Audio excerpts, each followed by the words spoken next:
Good morning, friends. Today we are going to be talking about songs and stories and how songs and stories have a lot in common.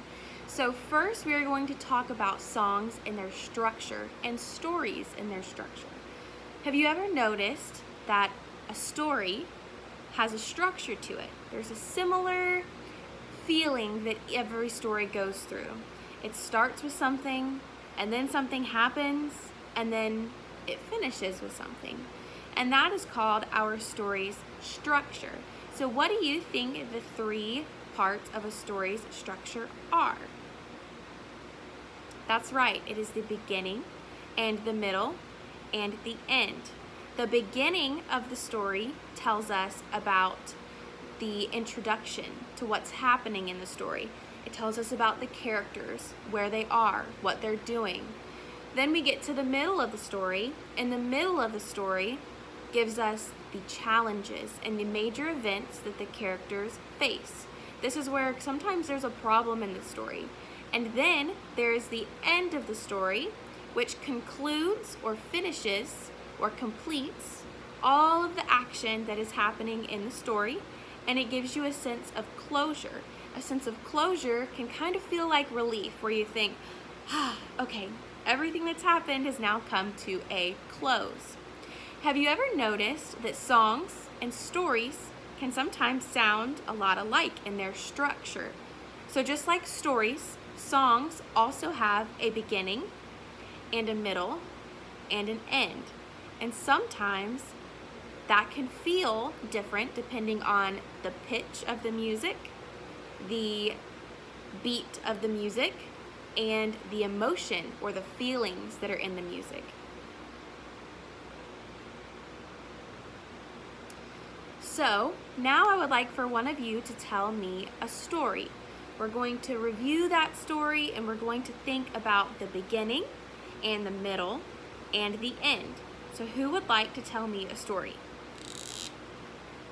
Sure, go ahead, friend, tell me your story. So it was you and your mom.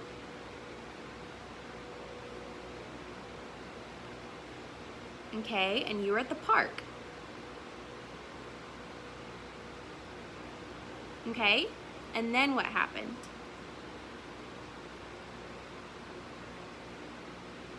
You went down the slide.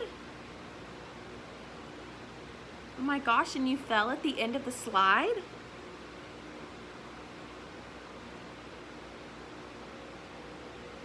Okay, so it hurt too.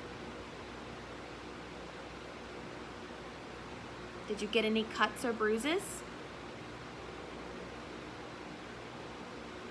I'm so sorry that happened. Well, how did it finish?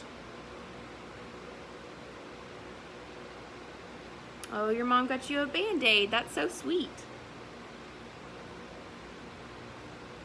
Oh, and then she took you to get ice cream.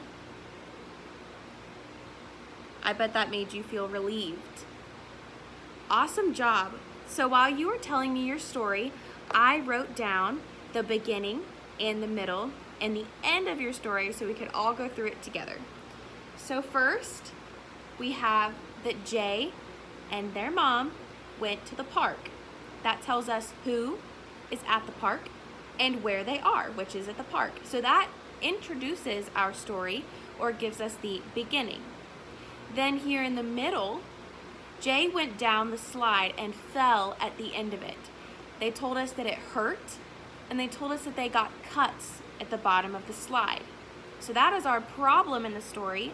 That's the major event, and that is what will be solved in the end of the story. In the end of the story, Jay's mom put a Band-Aid on the cut, and then they went to get ice cream to make them feel better and conclude or finish their day.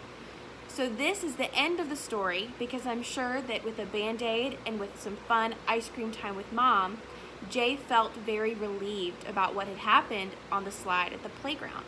So they felt a lot better about what happened. They felt relieved, and now the story has closed. So this is just a small example of the beginning and the middle and the end of the story. And now we're going to listen to some music and some songs, and we're going to see if we can find the beginning and the middle in the end.